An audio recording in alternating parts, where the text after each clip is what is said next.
গুম খুন থেকে শুরু করে যত রকম গণহত্যা যা কিছু অপকর্ম করছে সব কিছুর সাথে জাতীয় পার্টি জড়িত। ঠিক। এই জাতীয় পার্টি ভারতে কথা দিয়েছে, বলা যাবে না, সে না বলা কথা আমরা শুনতে চাই। এই জাতীয় পার্টি কি করে নাই স্বীকৃতি দিয়েছে জাতীয় পার্টি, আবার সেই জাতীয় পার্টি নির্বাচনে অংশগ্রহণ করতেছে। এখন যেই অবস্থায় আমরা জানতে পারি বা যেই সময় জানতে পারছি সময় খুব কম। আমাদের সামাজিক আন্দোলন মাধ্যমে এদেরকে অবাঞ্ছিত ঘোষণা করতে হবে, এদেরকে প্রতিহত করতে হবে।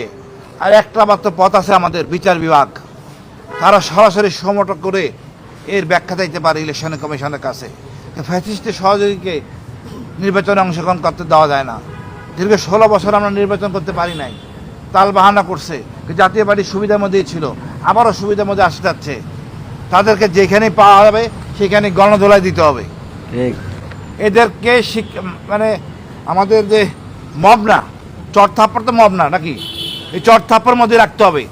এরা লজ্জা শরম নাই, বেশরম, জনগণের টাকা লুটপাট করে খাবে, এই কাজটি তারা করবে। আমরা এদের থেকে মুক্তি চাই। আমরা মনে করি আপনারা সবাই আছেন ভাই, এই ফ্যাসিস্টের সহযোগীকে আমরা প্রশ্রয় দেব না। আমরা চাই ভারতের আদিমুক্ত মুক্ত বাংলাদেশ।